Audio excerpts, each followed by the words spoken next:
Well, now we have a very special guest to the Faith Forum.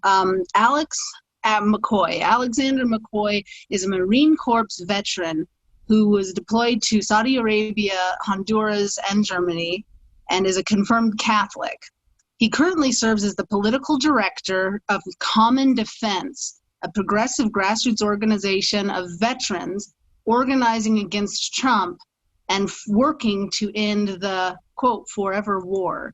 And Common Defense, according to their website, a movement of veterans, we are the largest grassroots membership organization of progressive veterans standing up for our communities against the rising tide of racism, hate, and violence. Very, very good. Thank you so much, Alexander, for joining us on the Faith Forum today. Thank you. I'm very happy to be here with you.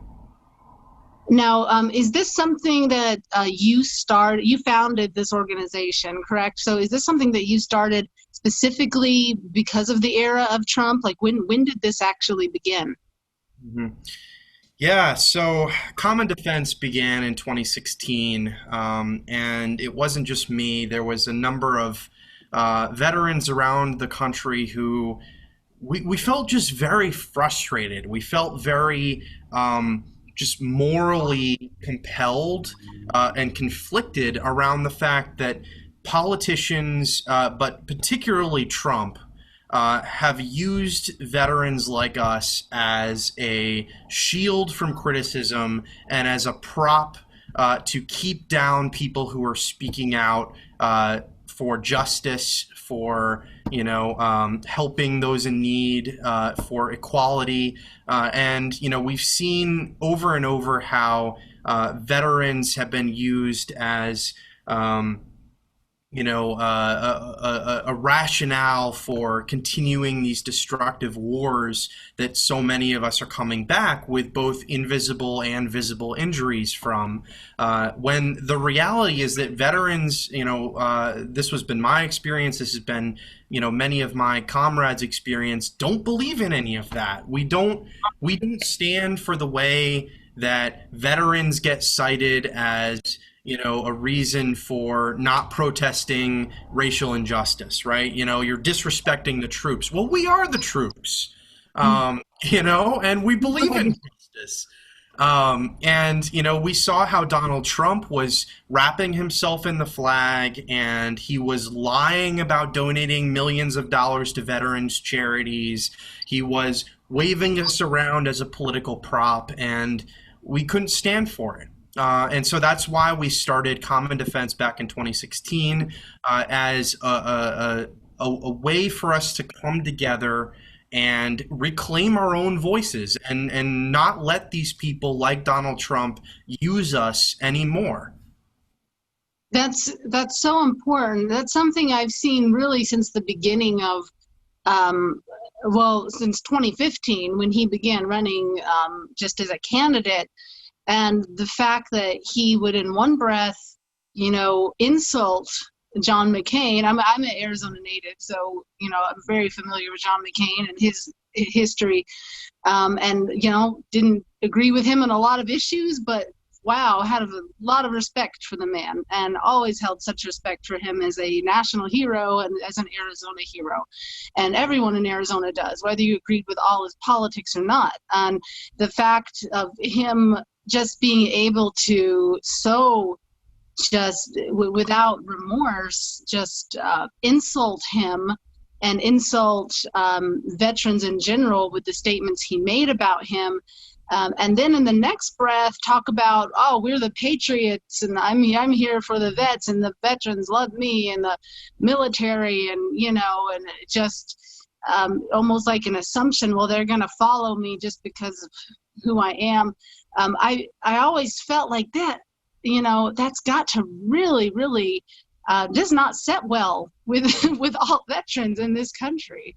Yeah, I'll tell you, my family in 2018 traveled to France to visit the World War I battlefields and the American cemeteries that Donald Trump didn't want to go to because he said that they were losers and suckers. My family went there because my great-granduncle Lieutenant George Baldwin McCoy of the U.S. Army was killed in France. And was initially buried in one of those cemeteries, is now in Arlington. But we went there for the 100th anniversary of that war, to stand on the very spot that my ancestors stood on at the 100 years to the minute from when he fell in that conflict. And this is something that's very personal. We don't agree with the decisions that are often made to send our troops to war. We think that the past 20 years of conflict in the Middle East has been deeply mishandled, and it's been us that have been paying the price, largely for that, as well as the people in those countries.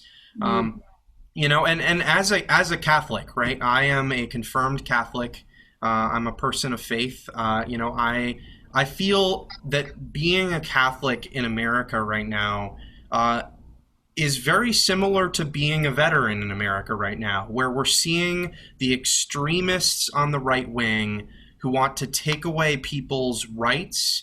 They want to take away people's, dignity. They don't want to help those who are going hungry, who are going unhoused. They don't want to allow a more just society, but they're using us and our core values as Catholics, our core values as veterans. They're using these as a cudgel, to say we can't have change, we can't have justice, we can't have, a better country. And, so I feel like these two identities of mine are very connected. We've seen the way that, we can't bring the troops home, we can't end the wars because the veterans, you're disrespecting the veterans if you question the reality that these wars were a mistake. And you know what, me and other people I served with, we question these wars every day. And that's why my organization, Common Defense, our biggest campaign that we feel the most strongly, most deeply connected, have been pushing so hard on, is to end what we veterans call the forever war, that we've been fighting for 20 years going on, where, people's children, the people who served, now their children are serving in the same war. And there's still no strategy, and there's still no, end in sight. There's no way that the people in power have been able to articulate what we're doing there, why all these people are dying. And we've made a big impact. Like, I want to take a second to just feel deep gratitude for my comrades in Common Defense, because we got ending the forever war in the Democratic Party platform this year. It's in there, 6 paragraphs about how we're going to end these wars. Joe Biden has come out and said he wants to end the forever war. We've had dozens and dozens of candidates that have signed our End the Forever War pledge. And we've really shown that, that some politicians are being responsive to veterans like us and the things that we value and we want, and as people of faith, there's no more pro-life cause than to end war, to end senseless war and destruction. And, this is really what we care so deeply about. And we feel deeply connected to our brothers and sisters who are still serving, and the families of those who we served with who lost someone. And we've seen a lot of progress on this. And I'm very hopeful that if we elect Joe Biden and if we, elect a new Congress, that next year we're going to be able to bring these senseless wars to an end at last.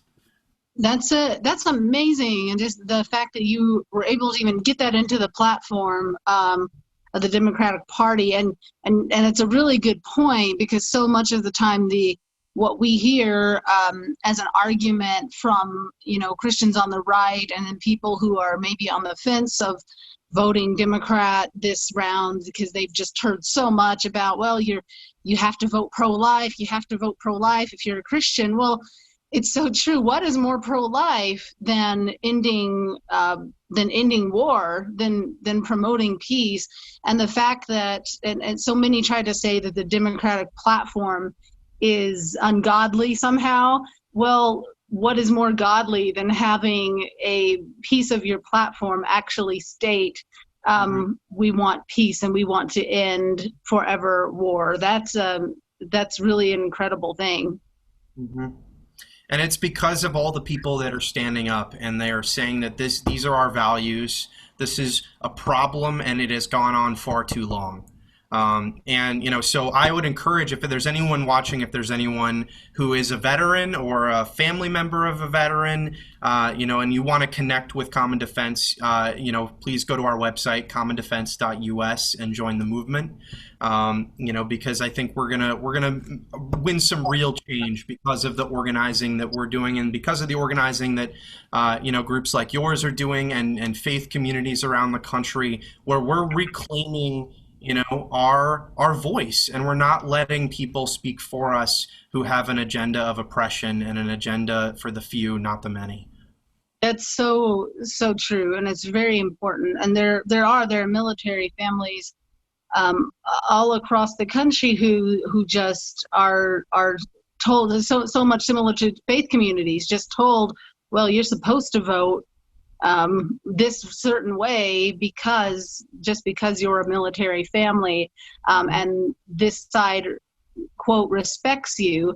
But Mhm. it sounds like you're kind of telling people who are military families to take a step back and look at what does respect really mean for a military family, and as a military family, what does it mean? And I know that, do you guys, I don't know if you guys touch much on like benefits and healthcare and the VA and things like that for military families as well. But it seems to Yeah. me that respect for our veterans and military families includes a lot more than just hugging a flag.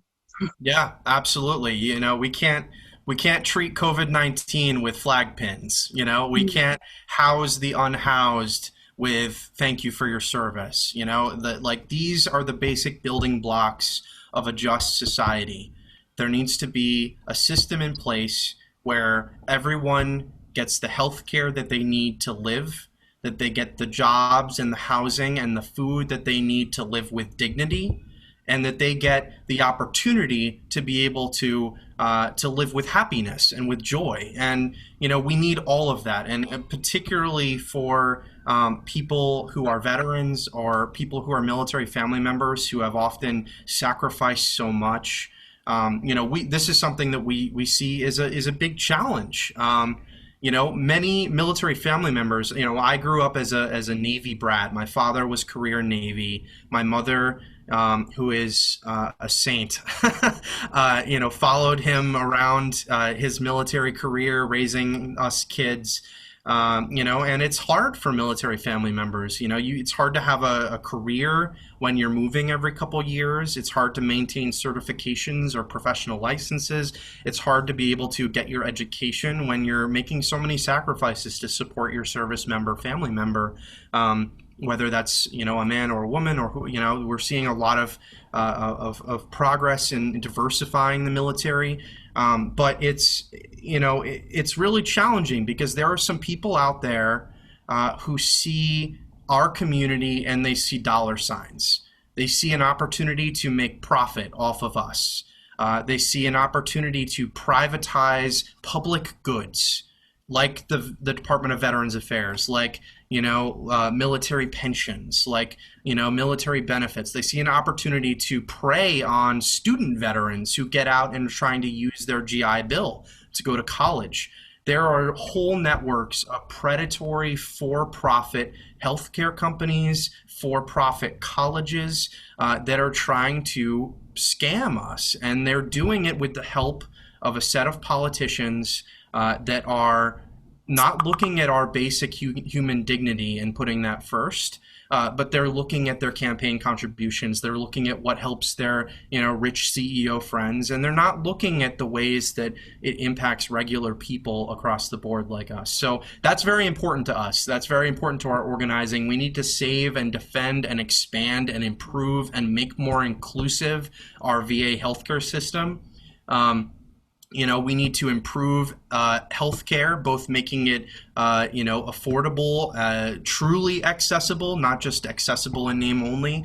Make it cover all the things that people need, and that's going to take a lot of work. And in order for that to be accomplished, all of us need to step up, and we need to vote.